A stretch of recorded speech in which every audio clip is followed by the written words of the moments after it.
একাত্তরের মহান মুক্তিযুদ্ধ 24, 69, 90 এক হতে পারে না। এটি এক করতে চেয়েছে অন্য কারণে। বুকের মধ্যে অনেক ঝড়, এই বুঝেছে থর থর। ওই চিন্তা চেতনাকে কাটিয়ে দেওয়া যায় কি না?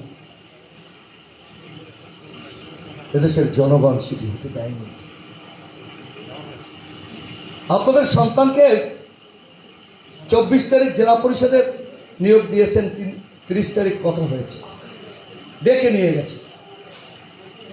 আমি আমার পরিকল্পনার কথা বলেছি, 22 জনে আমরা কথা বলেছি 1 to 1 তার সাথে। আমি রাস্তাঘাটের কথা বলেছি, আমি আমার পরিকল্পনাগুলো যা যা চেয়েছি তা বলেছি, নির্বাচনে এই ওয়াদাগুলো বলেছি। ভাইয়া আপনি আমাকে আবার দায়িত্ব দিয়েছেন, দ্বিতীয়বারের মতো পুরস্কার দিয়েছেন, এই কথাগুলো জনগণকে বলেছি যে আমার জনগণ কষ্ট করতে পারবে না, যারা লুট করেছে তারা আইনের আওতায় আসবে। তিনিও বলেছেন জাতীয় ভিত্তিতেও আমরা সেটা চাই।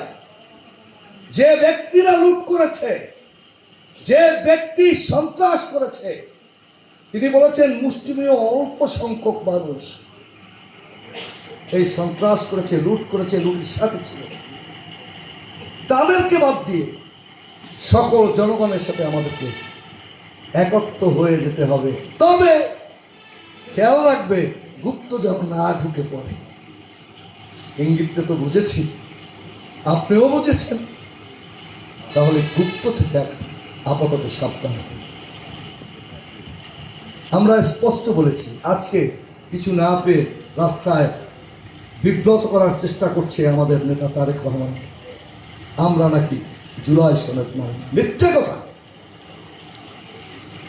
30টি অনুচ্ছেদে একমত হয়েছে। আমরা বলেছি নোট অফ ডিসেশন দেওয়ার কথা বলা হয়েছিল। আমরা বলেছি, বিএনপি বলেছে আমরা উচ্চকক্ষে 100 জন মানুষ যাবে, সঠিক, সেটা পিআর পদ্ধতিতে নয়, সংসদের সংখ্যাতত্ত্বের ভিত্তিতে।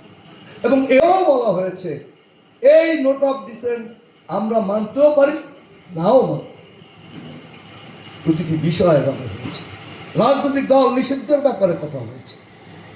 আমরা বলেছি ওই দল নয়, ব্যক্তিগুলো নিষিদ্ধ হবে, আইনের আওতায়। এই বিষয়গুলো আমরা একসাথে বলেছি। আজকে কিছু না পেয়ে তখন বাংলাদেশের ইতিহাস, বিশ্বের ইতিহাসে প্রথম দিনে এভাবে প্লেকার্ড চুরি করে নিয়ে গিয়ে প্লেকার্ড দেখানো, এই ভদ্রতা তারাই পারে যারা 71-এ পাক আর্মিদের সহায়তা করেছেন, সেই রাজনৈতিক চিন্তার।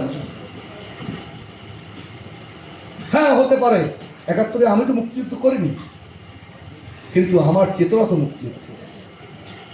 একজনের রাজাকার ছিলেন না, কিন্তু তার চেতনা যদি সেটা হয়ে থাকে, সেই বিশ্বাস তো সে লালন করে।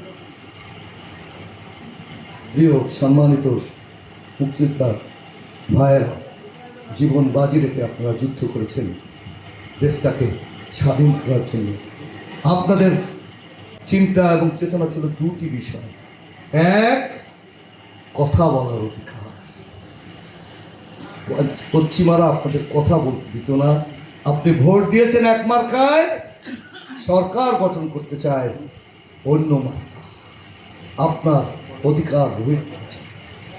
আপনি যখন ভোট দিচ্ছেন, আপনি যখন অর্থনীতি আদায় করছেন, আপনি যখন চা উৎপাদন করছেন, পাট উৎপাদন করছেন, সমস্ত বৈদেশিক মুদ্রা পশ্চিমেরা নিয়ে যায়, আর আমার নোয়াখালীর মানুষ না খেলে অনাহারে দুর্ভিক্ষ দেখা দেয়।